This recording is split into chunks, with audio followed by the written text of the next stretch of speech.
when I do this unscripted stuff, I tend to get a little wordy. So I'm gonna try to tighten it up a little bit. Just give the essence of the paddle.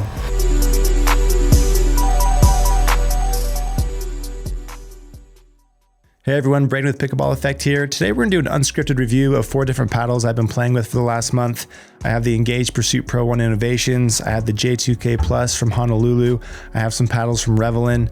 And then I have the Gearbox Pro Ultimate. I'll also have some show notes in the description if you want to skip to the section where I talk about any of these, if you're just interested in one specific paddle and don't want to listen to all 4. I first just want to say thank you to the brands for sending me these paddles. However, this video is not sponsored by them. These are my own opinions. And if you do decide to pick up any of these paddles, I'll have links and discount codes in the description. If you use those codes and links, then it goes to support my channel, and I always appreciate that. So thank you. So starting with the Engage Pursuit Pro1s, the Engage Pursuit Pro1 Innovations. These are a new addition to their Pursuit line. I feel like Engage has kind of been making the same paddle for a long time now, just with really small changes, nothing too drastic. So they're gonna have 2 primary Pursuit line options. They're gonna have these, and then they're gonna have their Pursuit Pro1s. The Pursuit Pro1s are lighter, don't have as much firepower as these. I think when the Pursuit Pro1s came out originally, they were in that low power category, and now they're more of an all-court style paddle. These ones definitely fall into the power category. However, they are still kind of in that lower tier power paddle, in that like 11.624 power range. But when they launch these paddles, they're just going to launch them in their elongated shape with their extended handles. They're going to have 2 thickness options. They're going to have the 12.7 here and then the 15.2 here. But yeah, it's still that kind of, it's that Gen 1 style construction, carbon fiber face, and then their unique black core thing that they do. Biggest difference between these and the Pro ones that they already have is weight, and then feel and firepower. So a little more firepower, definitely heavier. And then they have a more plush, dense feel to them, where the Pro ones are more of a hollow feel. I'm just going to read off the numbers here, then we'll talk about them, and I'll spend a little bit of time talking about the performance. So 12.7, which is the one in my hand, this 7.9 ounces, has a swing weight of 120 and a twist weight of 5.9. The 15.2 also has a static weight of 7.9, swing weight of 125, and a twist weight of 6.3. So on paper, these numbers aren't super attractive. They're definitely heavier. And you know, they come out and say that in their marketing that these are heavier, and that was just kind of part of the design, what they had to do to get, I'm assuming, to kind of boost up that firepower. So these do have a little more power and maybe just a touch more pop than the other Pro ones, but it's not that same level as the Bantams. So these have a similar Gen 1 construction as the Paddle Tech Bantams. To me, at least in this shape, I wasn't big on how I thought they played fine, but when you compare them to other paddles in the market in that power category, I think these are a tough sell. So these are going to retail for, I want to say $260, but high 200s, and then after discount they're going to be around $240ish.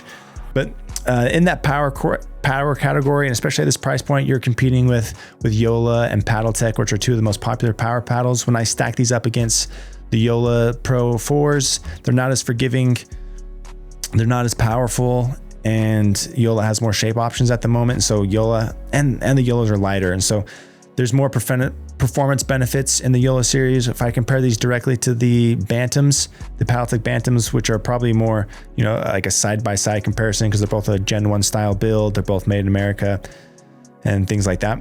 But not quite as much firepower as the Bantams, and they're heavier than the Bantams. So the Bantams have the maneuverability edge, and there's a touch more firepower, and you can just manipulate, customize them easier because they are lighter weight. And so I give the performance advantage to the Bantams because of that little extra firepower and lighter weight. Though the sweet spots are just very, very similar when you compare the 12.7s and then the thicker models to each other. The sweet spots aren't great on the Bantams either. But yeah, they're also not great here. I think when you have this Gen 1 construction style in combination with the elongated shape, it's just 2 things that are squeezing the sweet spot. And so they need to be, customized to get a sweet spot in a good place. I think especially the 12.7 to make it more playable and user friendly. But you can see that I was playing with it here, but I didn't find a place where I felt like the sweet spot was solid and the weight balance was in a really good place. And so I have a hard time recommending these over those other models. And I guess another one you could compare it to are the 11624 Powers. I think these have a very similar firepower level as the 11624s, but the 11624 Powers are $100 cheaper, they're lighter, and they're more forgiving. And so there's just more performance benefits there. But yeah, that's my thoughts on the Engage Pursuit Pro 1s. They do plan on releasing these in a hybrid and wide body shape. I think this technology will perform better in those shapes, and I'll be more interested in those when they come out. Because these are more head heavy, the hybrid and wide body shapes are just going to be naturally lighter, and so you're going to have that maneuverability, plus some of the benefits here of that Gen 1 construction where you have the extra durability, and these do have a nice feel to them that I preferred over those other power models that I mentioned. However, the other aspects just aren't keeping up there, and so I'll keep an eye out for those new shapes coming out. But with the elongateds, I wouldn't recommend these over some of the other options that I mentioned earlier. Talking about the J2K Plus Honolulu now. So this one is a Gen 3 construction. It has the floating core, very similar to the 11624 Powers. It keeps a lot of the same things that people loved about the J2K. I'm just going to compare these straight across because a lot of people are very familiar with the J2K. So power pop wise, it's actually very similar to the J2K. Power was nearly identical in my tests. The J2K actually had an edge pop wise. And so this doesn't offer as much power as most Gen 3 paddles do. And certainly not as much as the 11624 Powers. So don't expect bigger power, even though this is a Gen 3 construction. I would put it squarely in the all core category. However, it still has a lot of the same attributes that we love from their J2 shape. That has the manageable swing weight at 115 for a hybrid. It still has that super high twist weight above 7.1. So this still has that same big sweet spot. Feels like it has the sweet spot the size of a wide body shape, but you have the extra reach of the elongated or the extra reach of the hybrid. But like I said, performance-wise, very similar to the J2K. Main difference is feel. This has a softer feel to it. It's more plush, more dense. I think the people that didn't like the J2K didn't like it because it had a stiffer feel to it. And this one doesn't have that same stiff feel. It's more pleasant. That increased foam around the perimeter does dampen vibrations and give you the denser, softer impact feel. And so if you didn't like the J2K because of the feel, I would go J2K Plus. They do have a little thing on their website talking about the durability challenges of just Gen 3 paddles in general. So if this does get out of spec or breaks in too much, they will sell you another one for much cheaper. I haven't played with this one long enough to experience, any durability issues. I played it pretty consistently for about a week and a half. I didn't notice a break-in yet either in that period. And again, I didn't play it long enough to really experience those things. So I did go online to see what people have been saying who've been using this longer than me. This has been out for a couple of months now. Just their experience with break-in and durability. And there really hasn't been any issues durability wise. And the break-in report has been, pretty minimal. And so I think the language and stuff they use on the product page for this and their program where they allow you to buy another one if this does break in too much was just out of an abundance of caution more than anything else, but it is something to pay attention to and just know of. But yeah, that's the J2K Plus. Really enjoyed playing that. I love the J2K. I mained that one for a minute, really liked it. J2K Plus. I'm a sucker for a little softer feeling paddle, and so I did like the J2K Plus more than the J2K. And they did a good job there. And again, prices here are really solid for Honolulu. The J2K Plus is $165. The J2K is $155. And then you can use the code PBEffect to get a discount. So prices are super reasonable. Performance is very solid. These are the best hybrid shapes that I've played. Honolulu owns that. So that's that one. Talking about Revolin now. This is a brand that I don't think gets enough attention and deserves more attention. Their thing is being more sustainable and environmentally friendly. So they don't use carbon fiber facing materials because carbon fiber leaves a big carbon footprint. So they just pay attention to that stuff. They also try to reduce waste in their manufacturing process. And it's not perfect, right? Like they still have a plastic, polymer core, but they are more conscious of being environmentally friendly than all these other brands. So because they don't use carbon fiber face, this paddle that they just released called their Bioflex Drift uses a lava rock facing material as as their top facing sheet, and then underneath that they have what they call a flax, or they use flax and hemp fibers to create the facing sheets underneath it. And so they don't use carbon fiber. When you feel it, it feels like carbon fiber and it spins like a carbon fiber. My spin numbers were very strong out of the box. They still use a pill ply to get that grit on there. And so these perform well. It's still a Gen 1 style construction. So you do have some of those kind of sweet spot challenges that I've mentioned, with Engage and just Gen 1s in general. And so they offer this paddle in two shapes. This is called the BioFlex Reach, and then they have the BioFlex Pure, which is the wide body and then elongated. I liked the standard or the wide body more just because it's naturally more forgiving, and that Gen 1 kind of lower forgiveness, lower twist weight just isn't as big of a factor as it is on the elongated shape. But in general, these are like an aggressive all-court style paddle. They have a very kind of a foamy feel to them. It's very spongy, springy feel to it, not unlike the Carbon True foams. And they give you a good amount of power, especially for a Gen 1 construction. Let me just read off the stats for these real quick so you can get an idea of what these look like. So the Pure model has a static weight of 8 ounces, swing weight of 109, so it's on the lighter side, and then a twist weight of 6.55, which is a little bit lower for a wide body, but it still felt plenty forgiving, and it is lighter. It can be customized. The Reach had a static weight of 8.2, a swing weight of 118, so more on par of what you would expect for an elongated shape, and then a twist weight of 5.72, which is definitely lower for an elongated shape.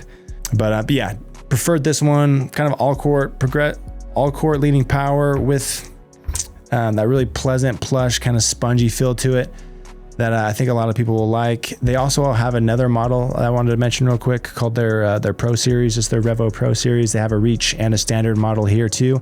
This one, these BioFlex Drifts have a bigger cell size. It's 10 millimeter. This one has a smaller cell size, and it feels a little more consistent, not quite as springy and spongy. The other one has a firmer feel. And then, but it offers a little bit more power than these. So this is like 11,624 power range. The draw to these is the really light swing weight in combination with that good firepower. So these, the Reach here has a swing weight of 109, and then the wide body model has a swing weight of 103 with about the same twist weight measurement. So it has this kind of unique combo of being lightweight and having some punch to them. But yeah, these are good paddles. Like, maybe there's nothing specific about the performance of these that just stick out and make them better than everything else out there. However, they play very well and certainly compete in the market. And if being environmentally friendly and sustainable is important to you, this is the brand you go with because it has the performance, plus they're conscious about that stuff.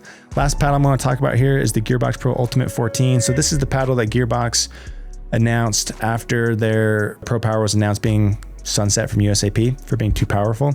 So this one is also very powerful, but it's not quite as juicy as the Pro Power. Let's just look at the numbers for this real quick. So just talking about the power and pop, my tests brought the power in for this one at a 96 percentile and the 36 percentile of pop. So it has this high power, low pop profile, but still a very high power profile. I think the biggest difference between this one and the Pro Power models, this just isn't quite as poppy as those. And it's also a little bit heavier. This has a swing weight of 125, whereas the Pro Powers had a lower swing weight of around 121 compared to this one. So it does feel heavy out of the box, though it is edgeless. It is a 14 millimeter. It has a little bit lower and has that lower twist weight, which makes it more maneuverable than the number suggests, though it is generally on the heavier side. I think the draw to this paddle is the same as the original Gearbox Pro Power, where it has this high power capability, but has the feel of a control paddle. It's very dense, it's very soft. It feels like a Gen 1 style control paddle. And it's really nice, where most other, bigger power paddles like this have a harsher feel to them, compared to, the spectrum of all paddles, but this doesn't. This has the very plush feel plus the high power. Drawback to this is its weight, it's heavier, and it has a tight sweet spot. So you really have to hit the center of this thing to access that 96% power level. Has a noticeable drop off in power from the center to the sides, and it twists easier in your hand compared to a lot of other paddles. So it has some drawbacks for me that I wouldn't take this personally over the Yolas or the the Bantams just because I like the lighter weight and better stability of those other models. However, if you do want that control, plush feel in combination with higher power, this is going to be your best bet for that one. So, and that retails for $275, and they don't do discount codes, but I have a link in the description for it if you're interested. But yeah, those are the paddles I've been playing recently. I hope that helped. Thanks for watching.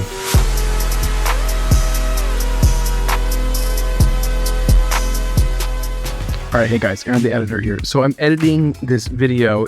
In Braydon, I didn't have all the paddles to do B-roll of the 4 paddles Braydon's talking about. So I had Braydon send me a clip of each paddle. You guys need to take a look at the footage that Braydon sent me.